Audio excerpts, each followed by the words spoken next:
Welcome back, White Oak Collective Podcast, episode number 21, first one of 2024. You caught me way off guard with this one when I walked in. Yeah, so we're, I've been talking about it for, what do you think, probably 6 months? At least 6 months. But we are trying video today. So you may see this and you may not, you may just hear it. Yeah, it may be the same as the old ones because we don't know how long the camera batteries are going to last, what it's going to, if I'm going to be able to edit it. We're just going to try. But if you do like YouTube, we're close at least. We're getting closer every week. So you started the channel a while back and been posting the podcast to it.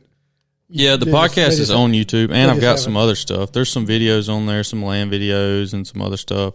But just wanted to get something visual out there for people that watch on YouTube. So, with that said, if you could go, even if you don't want to listen to the podcast on YouTube, if you could go subscribe to our channel at White Oak Properties, that would help us out. It would help push this podcast a little bit. So, as far as that goes too, the White Oak Collective Instagram, we've been on a 7-month hiatus or so. That's my job. And just, I couldn't decide what I want to do, to be honest with you. Just like bouncing back and forth between the White Oak Properties account and that account. I couldn't figure out what I want to do, but I decided I'm just going to do them both and keep them going like I had originally planned. And I think that's the best route for it. So, I'm not a lot of help there. I'm not a big social media person. Well, I just kind of learn as I go, and that's with all of this stuff. And just like we were talking about the video, you just play with it until it works out. And that's why, like, a lot of my videos and stuff, you can go back and look, and the first ones are terrible. And as far as my video goes, even the ones now that I'm posting are terrible, but they're better than no video at all. So, I mean, it's, better something than nothing. Well, now that it's recorded, everybody's going to see why I always get in trouble for squirming around, because I move around a lot. Well, and I promise that this white background will not be like that forever. This for the first year and a half since I moved my office over here, this was a conference room, but we didn't use it hardly ever as an actual conference room. So I've decided to just go full out studio here, and plan to make that wall look good and change some stuff around, make it sound as good as possible and all that good stuff. But the only other little thing I had to say before we got into it, just because I know this time last year when we started the podcast, we said it was going to be a lot of hunting stuff, land stuff, outdoor stuff, but also a lot of real estate stuff.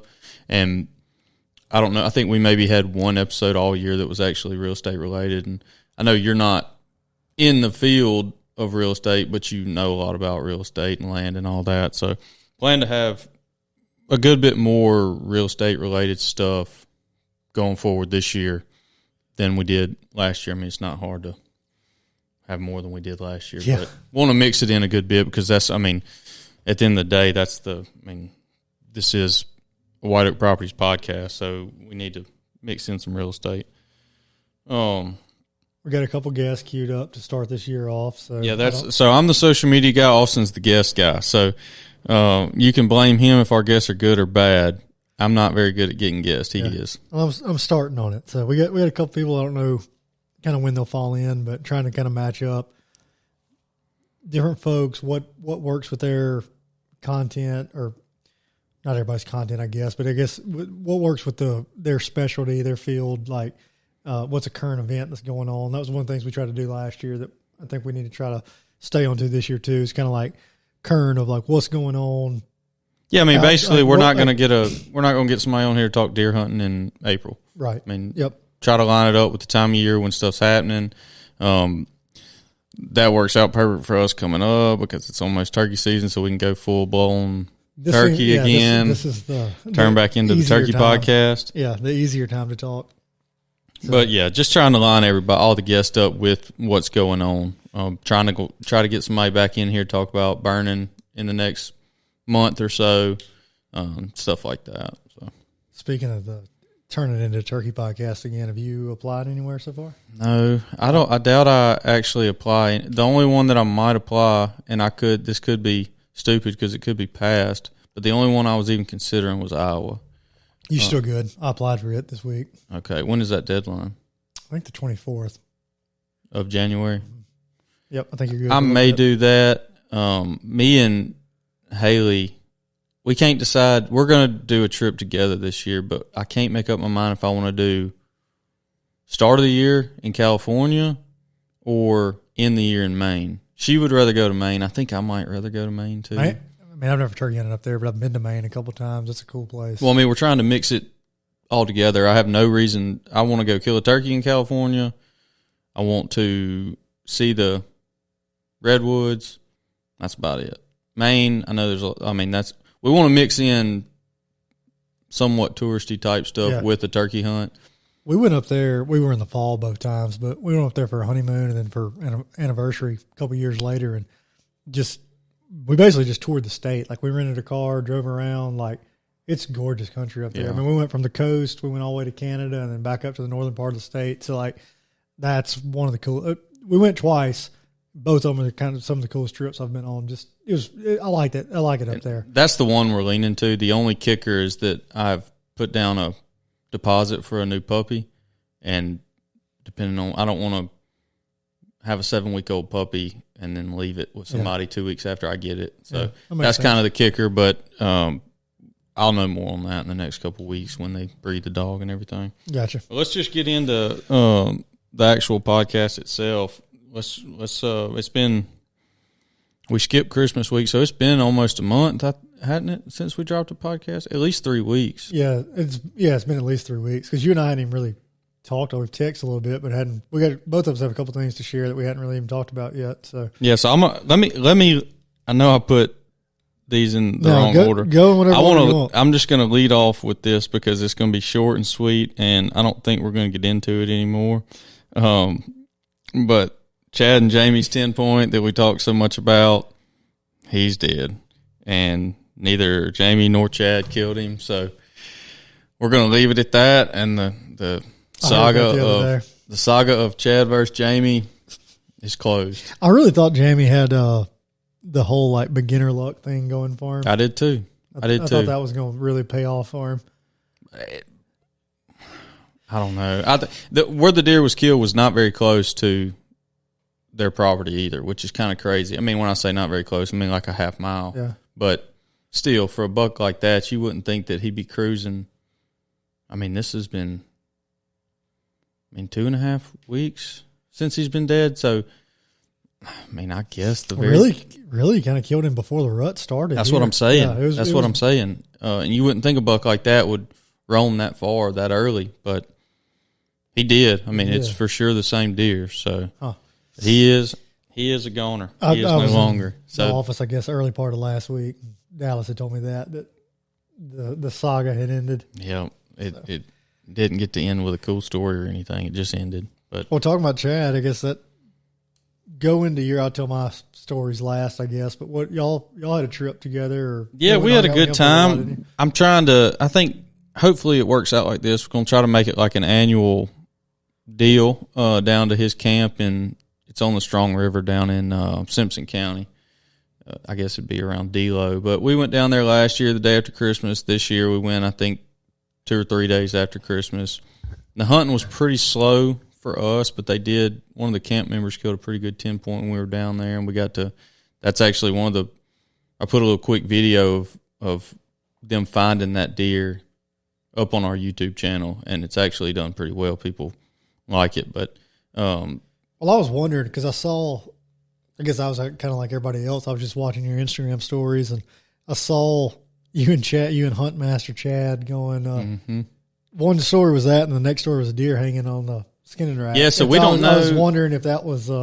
We were hunting close to them.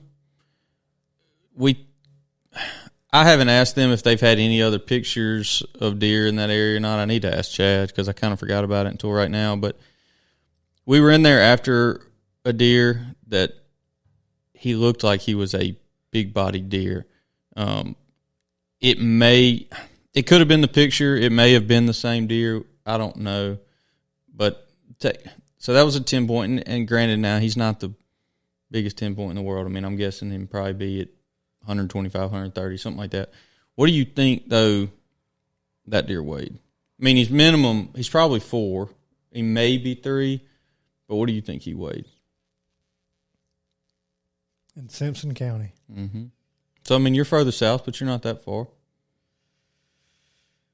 Gosh, I didn't see his body real good. Well, just take a guess on a 3-year-old to 4-year-old 10-point in middle to southern middle Mississippi. 195. Deer weighed 137 pounds. What? Yeah. I mean, it blew our mind. I don't know. That's a lot different than here. I was guessing him at like 150, which I guess is honestly not that far off, but I was guessing him at 150 because I just feel like that's kind of a general weight for a 3-year-old buck for Lauderdale County. For Kemper, we were like, I mean, anywhere from probably 185 to 215. I mean, the biggest deer that we're killing at our camp, maybe 225. I mean, that's pushing it. We killed one 2 years ago. It was the biggest one I've ever seen killed out there. It was like 240. Yeah, that's a big deer. That's a big, big deer. But it blew our mind. I mean, a 10-point that weighed 137 pounds, it's not a 2-year-old deer. You know it's not a 2-year-old deer. It's got to be minimum 3. But a 3-year-old deer should weigh 137 pounds. I mean, we're not on the coast. Right. We're south of here, but we're not. I mean, yeah, that was pretty crazy. But we did have a good time getting back to the actual trip itself. We had a good time. Like I said, the hunt was kind of slow for us, and his brother had a couple chances at a deer, just couldn't pull it off. But so is that like a family camp, or is that just like a? So I don't know exactly how it works. They've got I think his granddad helped start the camp, and it's kind of gone from there. I saw the group picture, so I didn't know if that was like a bunch of family members or no. That was actually some people that worked with Chad. They were just happened to be down there, so wanted to get a picture with everybody. I gotcha. So speaking of, well, I don't even know. I was about to say speaking of 10 points, that's back-to-back stories with a 10-point. What was your deer? You could score him as a 10-point. It would hang a ring. It would hang a ring. Okay. He had he was a mainframe 8, but he had a kicker off his right base and a little sticker off his right G2. So I mean, we're gonna call him a 10-point. That's 3 10-points in our stories. Yeah, today. You could count him up as a 10. So when that was after Christmas. Yes. So what's the story with him? Really, I guess that particular story doesn't necessarily start with that. But I was hunting over Christmas. I was hunting a 9-point that me and him were just missing one another. I mean, it was back and forth. I think it was a 5-day stretch where 2 days I was there, 2 days he was there, and the one day we were there together, we missed each other by like 20 minutes. So it was it was just back and forth, back and forth. I could have killed him Christmas Eve, but we had stuff going on, getting ready for Christmas, so didn't go that afternoon. Went the next afternoon. He didn't show till later that night. It was that same story, back and forth, back and forth. So then that got us around to Wednesday of last week. That'd be the 27th? Yeah, 27th. Yeah, that's when I left to go down there. It was the 27th. The wind was wrong before I'd been hunting. So I don't like sitting in the same spot over and over and over, but we just kept. It was so close. I knew I wasn't spooking them. It was an easy place to get in and out of. And the wind had been right the whole time, but the wind spun around and was out of the southwest or something like that, which was perfectly wrong. That you face northeast there. And I was about to ask you, I see what you're saying now, but I was about to ask you what perfectly wrong meant. That seems you're facing northeast, and all the deer kind of come from north to maybe east. I've just never heard anyone use perfectly wrong. Yeah, it was as perfectly wrong as it could be. Okay. We're facing northeast, that's where the deer come from, and the wind was out of the southwest. Okay. So at that point, I was like, man, I really don't know what to do. That was the only real buck I'd found that I wanted to shoot. We had a couple other ones on the camp, but I didn't know what they were doing, didn't have any recent pictures or anything like that. And so just went to a spot nobody's really hunted this year. We got a tripod up in some 18, 19-year-old pines, thinned out pines. We got 2 lanes on it. Well, the end of one of the lanes, we have a ladder stand, like just right outside the patch. And it overlooks a big SMZ. It's real steep in there, like, and it's right in a corner between like 3 or 4 different terrain types, or not terrain types, I guess tree types. So you got different age group of trees. There's a clear cut on one end, and you can kind of, it's right where everything comes together. So you can kind of see like all the different wood blocks, and check the camera when I walked in there. Nothing really on it. There was a buck that had been in there like, I don't know, like the 16th or something. And that week starts like when our bucks really start running. And I was like, I'm going to get in here. I got in there at 2:30, and I think I gave it to like 2:45. I was kind of making some noise coming in there, trying to make some noise going in there. And like, I probably gave it 10 minutes, and I was like, I'm going to just tear it up on my grunt call. And so I started off just a couple loud, like grunt, like roar type grunts, and then just did some tending grunts like I was chasing. And I'd go, you know, a little sequence of calling, and I'd give it 2 or 3 minutes, another sequence of calling, give it 2 or 3 minutes, and I'd wait like, I don't know, 5 minutes or so. And I was like, I'm going to be, because one, it was somewhere, didn't really have any pictures of anything. I knew there'd been a big buck in the area, but hadn't seen him in a while. And so I was like, I'm going to just get loud and see what happens. So I did that. And then I kind of thought I could hear something like up the, or down the stream from me, but I wasn't for sure. So I switched my calling up a little bit, and I would do a loud grunt like I'd been doing, just like one long drawn out grunt. But then I started just like as soft as I could, just almost, and I don't know, I may have completely made this up in my head, so don't take this as being real. I don't know, it worked, but I don't know if it's real or not.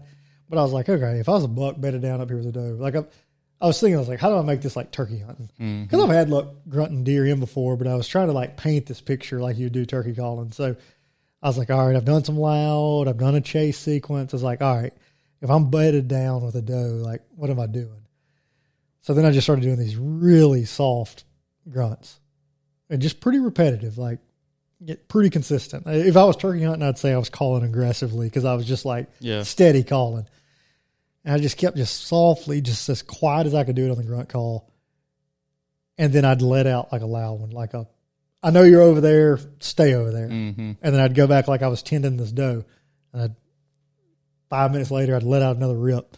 Well, right after I let out one of them rips from behind me on my right shoulder, which I thought I could hear that deer down from me. And then just to the right of it's where he ended up coming from. And, man, he just came tearing down into that bottom looking. And when I saw him, I was like, that's a shooter. And I was like, I don't know. Maybe he's not. Threw him binoculars up. I was like, no, he's big enough to shoot. And it got my heart racing. I was excited. And that's my rules. Like, well, I think we've said that on the podcast. That's like, my rule is like, if I get excited, if my first gut instinct is that's a shooter and it gets my heart racing, I'm like, that's it. Yeah. I mean, so, he wasn't my biggest, but it was one of the most fun. I mean, I killed him at 3:30. Grunting up a deer's fun regardless. It doesn't matter if it's one that you even end up shooting or not. I mean, it could be a little 4-point, but if they just comes in there looking. I killed him at 3:15. I got there at 2:30 and killed him at 3:15. So back at Chad's camp, they killed that deer at 4:20. Really? Which seems super early to me. But well, that was probably the earliest I've ever killed one and the quickest I've ever killed one. But I don't know. I mean, that makes it good too, because golly, this deer hunting stuff can get so boring. Well, that one was fun. And the other thing that made it so fun was like, I think we had one picture of that deer back, or I say one. We had a series of pictures of him, I think, back during the summer, completely across the place, like on the complete opposite side of the place. Really on a place that don't even connect to where I was hunting. Like, it was ways away. Barrett thought he remembered that we had a picture of him from then, but other than that, didn't know he existed. I mean, I just picked a spot, went to it. I was like, this is a good place to do some grunting, and it paid off. So like, that's the best. Fun. I mean, as far as just sitting on a ladder stand and not just like going in there like this deer's in here every day. I'm going to kill him if he comes out. And that's what I had been doing, which made this hunt way more fun because like I was tired of that sit and wait game.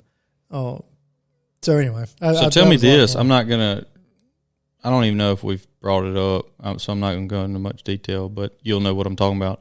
The big deer, is he still kicking, or as far as I know, any recent picks? Yeah, I'll show you a video later. 10-4. I'm trying to think what else. So anyway, the other deer still around. I'm gonna try to get after him this weekend. I kind of ended the year and started the year with a bunch of ailments, so it's kind of laid up all New Year's, and so I killed that deer on Wednesday, and then I ended up having to go home from work Thursday and pretty much stay in the bed from Thursday to this week, which missed like what our absolute best time is. So I think it's still. I killed mine. My cousin and his uncle Beau killed one. The next 2 mornings following me killing mine, everybody was seeing deer.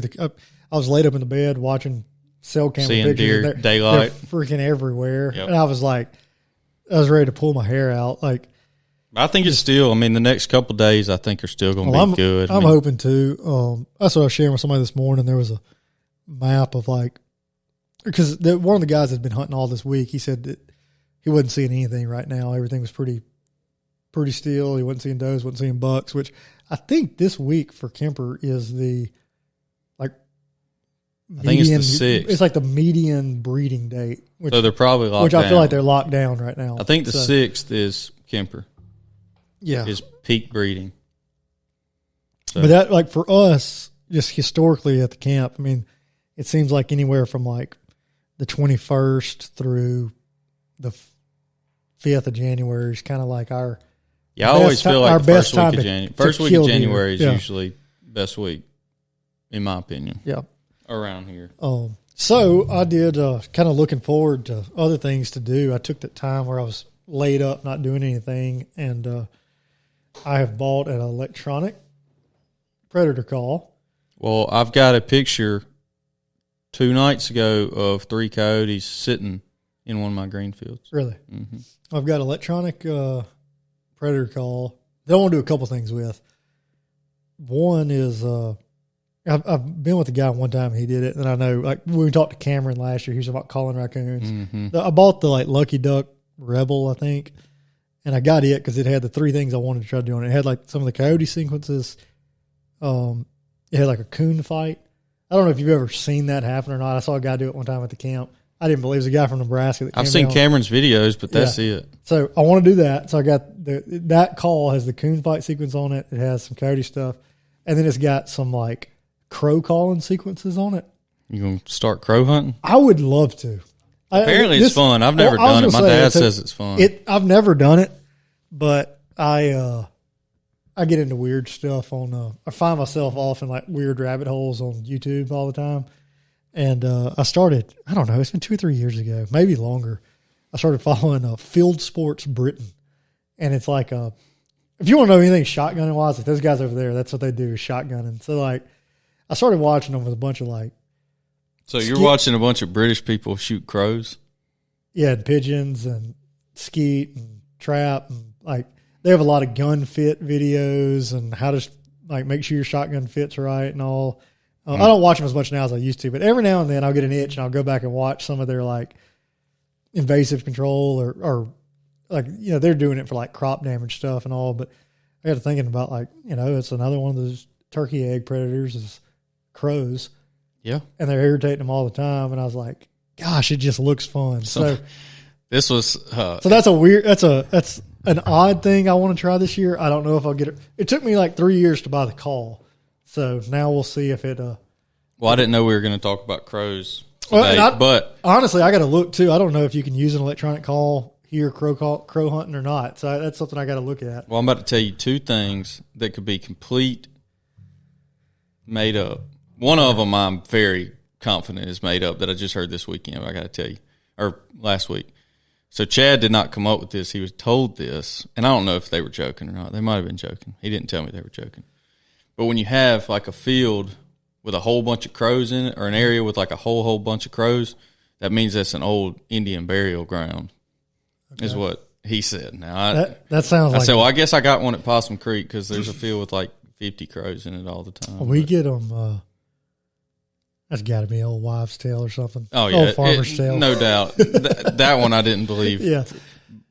Speaking of a bunch of crows, this is off topic again. Do you know what a group of crows is called? A murder. Oh yeah, you do. So second thing on crows, on crow hunting. This is what I've been told. This will be third, I think. Okay. Third thing on crows. Apparently, they send a scout crow when you're calling. If you don't kill that scout crow, you're done. None of them are coming. Okay, that makes sense. Apparently, the best thing to do, which kind of, I don't know if I would be into this or not. Apparently, the best thing you can do is wound the scout crow where it starts squawking real bad. Yeah. And then they will just all come in. Well, this has like a crow fight sequence on it, which I don't know anything about it other than watching these cats, but that'd be a good video. We're talking about videoing for YouTube. Get out there with your crow stuff, and I'll come video. See if it works. Yeah. I think so these guys that I always watch, they have like basically little silo socks and stuff. They stick out there, just put some, and it may be like black pantyhose and a coat hanger or something. Just get some black specks out there in front. So now we're putting decoys out for crows. Well, that's what they do. Okay. They set a few decoys out, put their call out there, whatever. But then as they kill crows, they'll stick them up out there to add to their spread. So what are they? I mean, what they just stick them in a stick or something? Stick a stick through the crow. Yep. And put it in. This is. What? Go watch their channel. I'm not watching British people hunt crows. I can promise you, but I've never heard of such a thing in my life. They can whoop them, man. They can shoot. So anyway, I want to try that. I don't know if I will or not this year, but it's like a pipe dream. I've been building this up for years. I want to do that. So good, man. Maybe at some point in time I'll try it. I've kind of got on my dream list for the year another elk hunt, a couple turkeys. I'm glad you've got a crow hunt though. That's hey, dream big. Dream big. I was working on a turkey tour and predator hunting while I was laid up. And then I started this morning with a blowout. Yeah. So that was my delay in getting here today. It's been down bad. Been a good start. So we're gonna get this year going. Well, look, what I'm thinking as far as this rundown goes, we're probably only gonna have time for one more. I don't want to go over an hour on the first one back in a while. So do you want to hear my story, or should we go into our other? No, hit your We'll just see too. if we have time at the end, but I mean, I think that'll be a good episode. So, got a poaching problem at Possum Creek, and I knew this was probably going to be a problem from the get-go. So I don't know how much I want to say and how much. I mean, I know who the guy is now.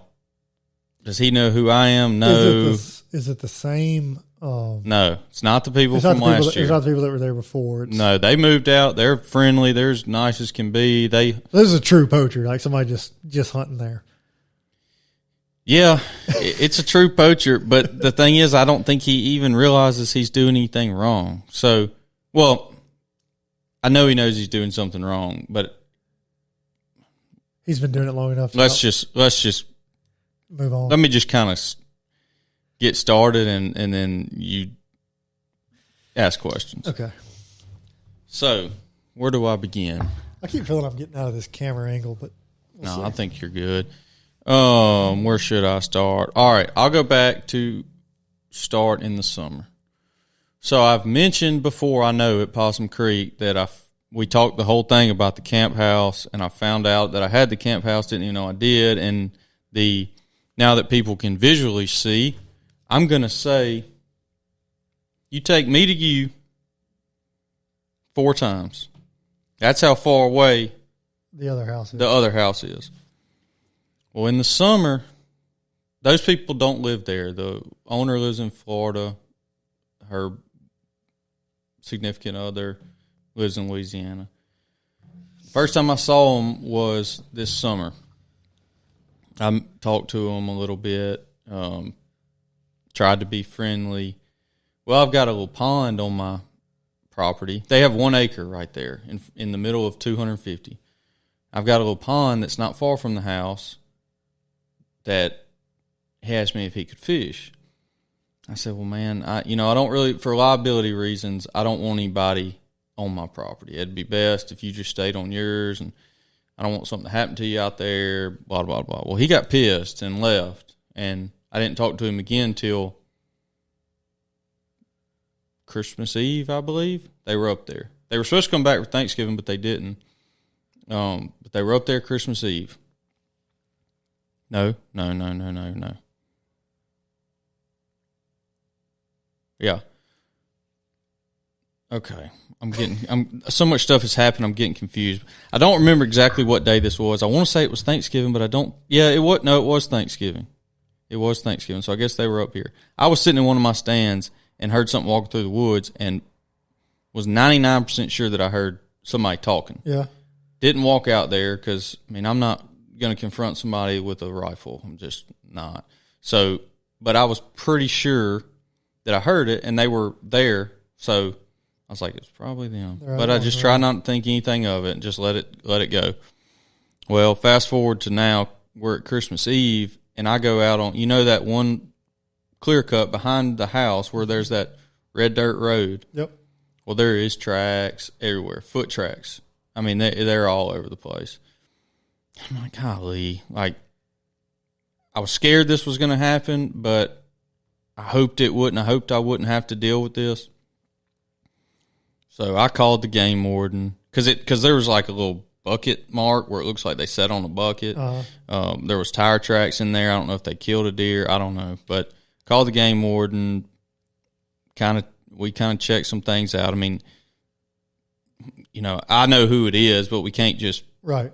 We got to be able to prove it. So that goes on. I pull it like every time I go in there to hunt, I'm checking for new foot tracks and all that. And it does look like there's some foot tracks, some new ones, but I can't tell for sure. So I put up a camera. Hadn't checked it yet. I don't know if he was on there. But I don't hunt that much. Well, yesterday I'm hunting and I hear a shot like that I know is on me. Right. I'm like, all right, that's it. Like, I'm going to handle this right now. So, well, let me back up a little bit because I did go hunting like a week ago. And old dude, keep in mind they have an acre. Old dude. So this is the person from the yes, house. Okay. Yes. Okay. Old dude has his tailgate down his truck. He's got a folding chair in his truck and his rifle leaned up in the bed of his truck. Like, he's hunting my field. On his acre looking into yes, you. Okay. Yes. So, fast forward till tomorrow, I hear a gunshot that I know is on me. I'm fed up. So I pull down there. Well, his truck's not there. And I'm like, all right, did I overthink that? Like, was that the neighbor or something? So I just kind of sit at the camp for a little while and wait on him. About 5:45 rolls around. Here he comes pulling up. I'm thinking he's going to have a deer in the back of his truck or something. Well, I asked him, I'm like, man, y'all been doing any good lately? Just trying to kind of get conversation going. And he doesn't have a deer or anything. And I'm like, man, look, I heard some, did you hear a shot that sounded like it was right here earlier? He said, oh yeah, I thought my gun was off site. So I was shooting a beer can in the backyard on his 1 acre, shooting a rifle, So I'm like, oh, okay. Well, then he goes, and now granted, he was friendly last night, but he goes to talking about all the rubs and scrapes and stuff he's seeing, and he is telling me where they are, and they're on my property. And he's like, we just don't see as many deer on here as we used to. I'm like, well, you have an acre. It's not yours, but I didn't want to, because he's never going to listen to the podcast. He doesn't, nothing will ever come out from this podcast, but I could tell he had been drinking and all that, and it's at night, and I didn't want to confront him on anything. Well, then he starts wanting to show me pictures of these rubs and scrapes, and he's flipping through I think at one point he noticed because he started flipping real fast. Yeah. There are pictures from all over my clear cut. Like, he's just walking out there taking pictures like he's not worried about anything. But he showed me all these rubs and scrapes and stuff. He told me at one point that he put corn out at that little turnaround, which is technically my property. Yeah. He said he had some corn out there. Right there in front of the house. Okay. Yes. And he almost let it slip. At one point, he was like, I'm just not seeing deer during the day. You just got to kill them and then he stopped. And I know he was about to say you just got to shoot them at night because, I mean, hell, there's a power lamp. I mean, there's a light right there. But I don't know what to – I texted the game warden that I know and told him, I was like, when I heard that shot before I went, because I really didn't want to – if it was him shooting, I didn't really want to confront him by myself. But I never actually heard back from the game warden last night. I'm probably going to call him today. But because I don't know how to handle it now, because he told me last night that he's going back to Louisiana for the year this morning.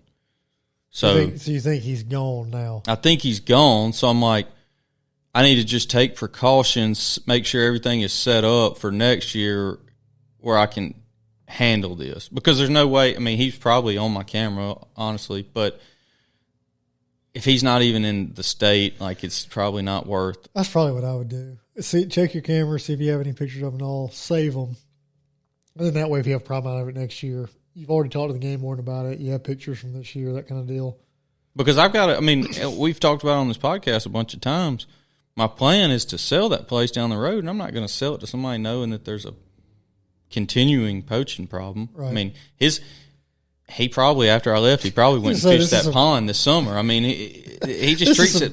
Good advertising for the property. Oh, I mean, it irritates me bad. And I talked to one of my other neighbors last night because I was making sure it wasn't him that shot. And, you know, he's like, look, we both, I mean, this has to be nipped in the bud because he's not just hunting my stuff. I mean, he's hunting everything around there like it's his. But I guess I'm probably just going to let it ride until I know he doesn't turkey hunt. He doesn't care at all about turkey hunting. But I don't want him walking around out there, period. So I guess you're going to just put up some cameras. Yep. Just when deer season's over here in just a few weeks, I'll have all my cell cameras because I'm not going to. Right. I mean, I doubt I'll put them out to try to find a turkey. So I'll probably, if anytime I see his truck up there, I'll probably put every cell camera I have around that. And I hate to take it to the extreme and like put some type of, not a fence, but something around their entire acre and basically close them in. But if it comes down to it, I will. I mean, if it's going to affect my property, I will. But it was wild last night. I mean, he was giving, I almost let it slip what he does for a living, but this, you could probably guess now, but he gave me some gumbo last night. He gave me some red beans and rice. He made me try his barbecue sauce. Like, he was being as friendly as he could be. Sounds like y'all are just hunting buddies. Well, I want to be like, look, man, since we're friendly, since we're on good terms right now, can you please not go on my stuff? But it's like he doesn't understand. It's like I'm literally gonna have to go out there and walk with him and be like, this is the line. Yeah. You're basically in a cage. You can't go outside this line. It's like he just doesn't get it. I don't know. I mean, I very clearly already told him I didn't want him down by my pond, and he showed me pictures of rubs and scrapes down by my pond. So, yeah, it's just one of the joys of, I mean, that's just something that you deal with, unfortunately. You deal with it everywhere. I know you deal with it a lot in Mississippi, but we deal with it all the time at our place. I was wondering that the other day.